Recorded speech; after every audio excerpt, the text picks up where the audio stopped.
everybody. I brought a friend of yours, Brett Baer. He's here. Brett, how you doing? How are you? What will make a success of this summit today? I can't tell you that. I don't know. It's there's nothing set in stone. I want certain things. I want to see a ceasefire. This is not to do with Europe. Europe's not telling me what to do. But they're going to be involved in the process, obviously, as will Zelensky. But I want to see a ceasefire rapidly. I don't know if it's going to be today, but I'm not going to be happy if it's not today. Everyone said it can't be today, but I'm just saying I want the killing to stop. I'm in this to stop the killing. You know, we're not putting up any money. We're making money. They're buying our weapons, and we're sending them to NATO, and NATO's sending us big, beautiful checks.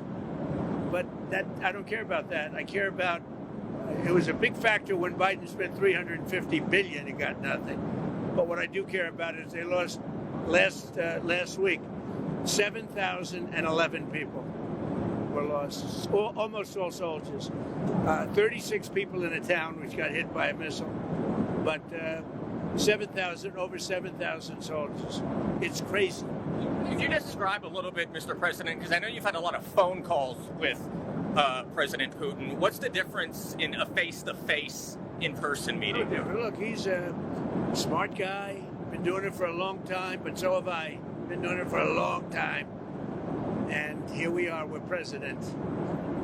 That was much more difficult than what I'm doing today, believe me.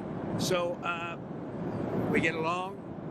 There's a good respect level on both sides. And I think, something's going to come of it. I noticed he's bringing a lot of business people from Russia.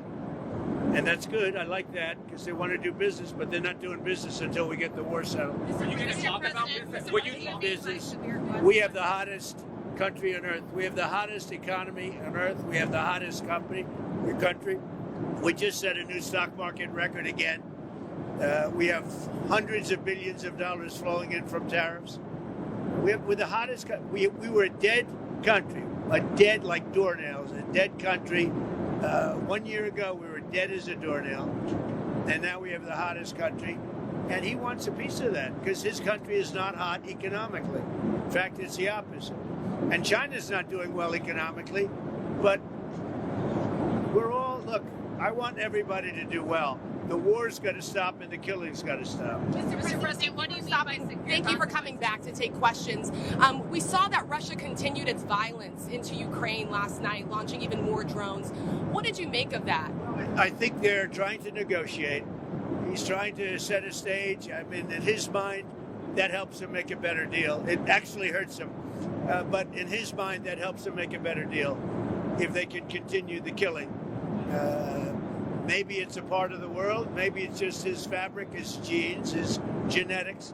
But he thinks that makes him, gives him strength in negotiating. I think it hurts him, but I'll be talking to him about it later. It's on the table for discussions today, Mr. President.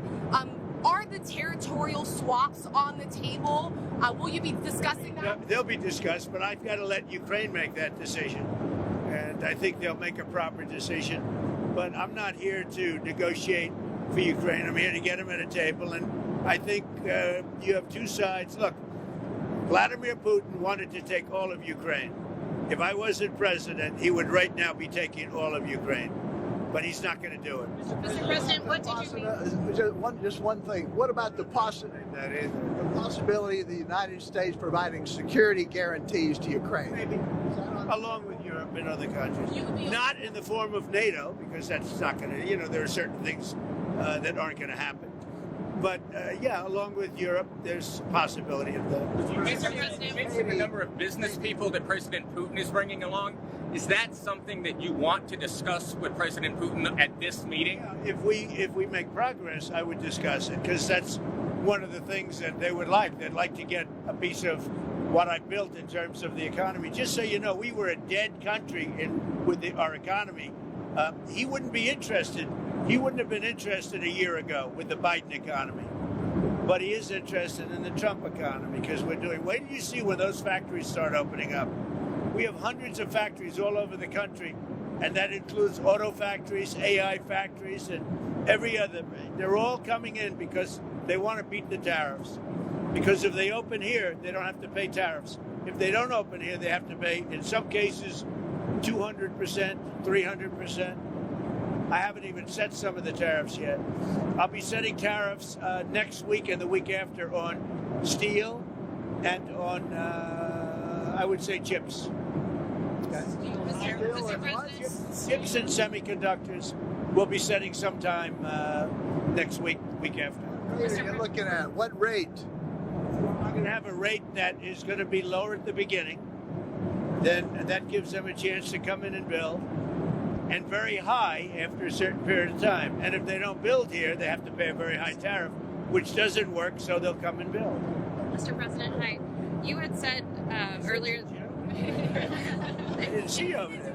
Isn't he a gentleman? He's helping me out. He's a very nice. He's one of the few nice ones, actually. You had said earlier this week that Putin would face severe consequences if you get the sense from him that he's not interested. What do you mean by that? Economically severe. Yes, it will be very severe. I'm not doing this for my health, okay? I don't need it. I'd like to focus on our country, but I'm doing this to save a lot of lives. Yeah, very severe. Thank you very much, everybody.